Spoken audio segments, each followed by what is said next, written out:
The final word of the previous video is it will be the function of velocity. So air drag is usually a function of the velocity. Also the water drag on the water applications, it will be a function of the velocity. And also viscous friction is a function of velocity. But there are different ways of defining this function. Usually for air drag we consider this shape factor, and with respect to the shape of the object or the body or the car, the air drag value will change. Now in this example, it's again the same type of example. We have this projectile that is fired, but now we have this air drag, and the air drag constant for calculating the acceleration is given to us as meters with a -1 in the subscript. That means 1 over meters. And that means if we are trying to calculate the acceleration, which is meters per second squared, then this k will be multiplied with v squared, so that we will get again meters per second squared. So in this modeling, and you can change the modeling as you have some experimental data, you can fit some other models if you like. But in this modeling style, the acceleration is related to the square of the velocity by this k factor. And we have this initial velocity again, it's 30 meters per second. And we are including the air drag, and the air drag constant here is given as k again, and then the acceleration due to this air drag induced on this particle, let's call it AD for example, will be kv squared, and this will be always in the opposite direction of motion. So if this particle is moving to the right, then the air drag will be to the left. You can think of this as friction, air friction. Okay, friction will be acting always in the opposite direction of the motion. So let's move on. Okay, to our drawing. We have this projectile, and then it has this 30 meters per second initial velocity. But as it's going up, it's not only experiencing the gravitational acceleration, but the acceleration due to the air drag. And again, it has this negative sign because as this particle moves, the resistance is in the opposite direction. So we have this negative sign. But it reaches the top again, and the velocity we know at the top will be equal to 0. Let's call it Vt, 0 meters per second.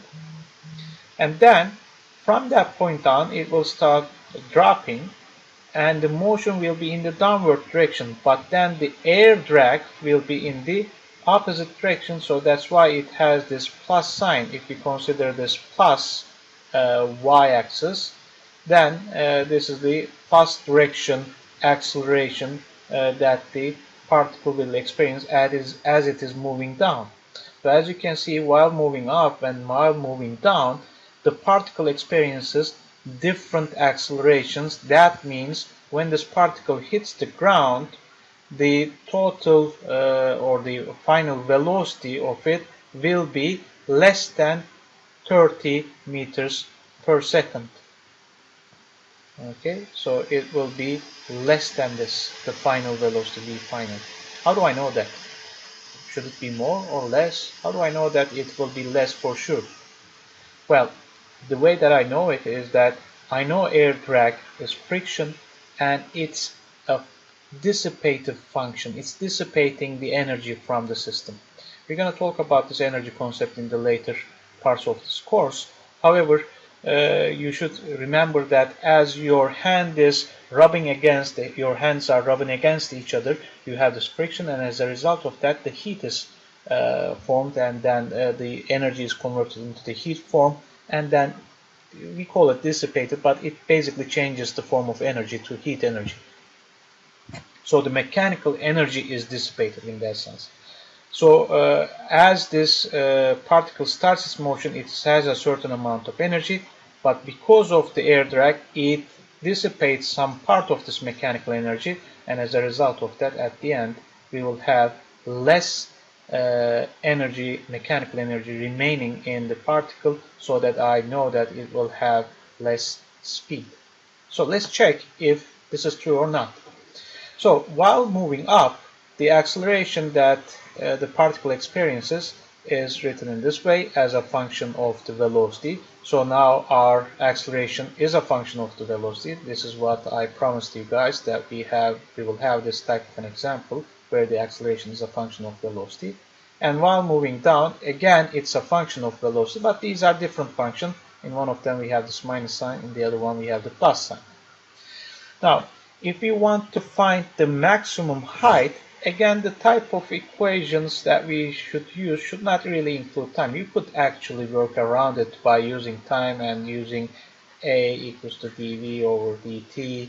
You know the A, you know the velocity, you can find time, and then you can move on to V equals to ds over dt.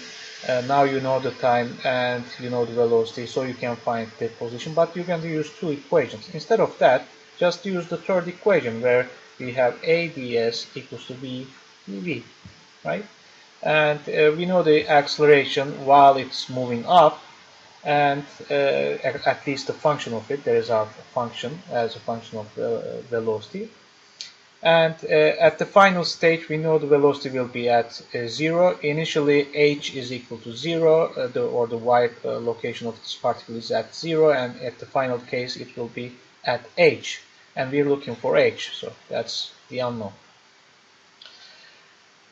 So we can write out a function here, but now a is a function of the velocity, so I'm going to move this a onto the right-hand side of the equation. So we will have this ds is equal to v a as a function of velocity dv, and then we're going to take the integral of both sides, and this is going to be from 0 to h, and this is going to be from the initial velocity, which is 30 meters per second, to 0 meters per second.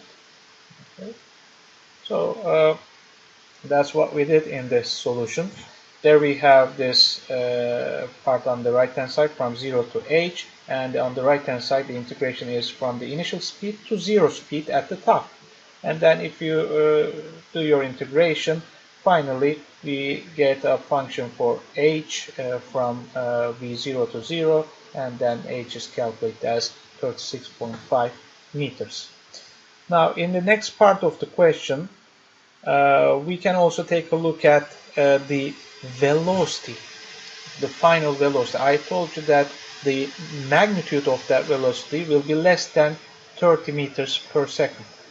Right? It will be in the downward direction, downward 30 meters per second. It will be less than that, the final velocity. That's what we have expected. We can use the same type of equation here because we don't really need the time. Time is not really our concern here. So we will use again a ds equals to v dv. Now a is again a function of time, so we're going to leave the s here, and this is going to be a as a function of v. Now this a as a function of v is the downward direction acceleration, which we have already shown here the function. Now we have a plus kv squared in this function, and this is dv, and we take the integral of it. Now we are moving from an initial condition of h to 0, and as an initial condition we have a 0 velocity at the top, and we have a final velocity that we don't know, we are trying to find out. So if you do the integration in this way and then carry out the necessary operation, necessary mathematical operations, then the final velocity, we find out it's a negative velocity. That means it's in the downward direction because we chose the upward direction as positive, and it is 24.1. So the magnitude of this velocity is less than 30 meters per second as we have expected. And here you can see again the dissipative nature of this air drag or any type of friction. It will take away from the total mechanical energy of the system. We will have more discussions about this when we move on to the part of this course where we're going to discuss the energy equations. And if you're interested in the peak time, you can use the equations as A is equal to dv over dt. Now A is a function of velocity, so we can change this equation into this form. dt is equal to dv over A as a function of velocity. Take the integral of the both sides, and this is going to from 0 to peak time, Tp let's call it, and then we're going to have Tp minus 0 to be equal to the integration of this from the initial velocity of 30 meters per second to the final velocity at the peak, which is 0 meters per second. And you can also find the return time if you're interested in that. And then it's basically the same type of equations. Again, we're going to use A, this is upward. Now we're going to use the downward version of it. So this is upward, and in that case from Tp to the final time, Tf, we're going to have dt, and on the right hand side of the equation we have now AD as a function of velocity, so downward acceleration as a function of velocity. And now the initial velocity at the top is 0, and we already know the final velocity in our previous step Vf, and we can use that Vf information in this equation to find the return time. And if at the end we calculate the total time of this motion as this projectile is fired and hits the ground at the end of the motion.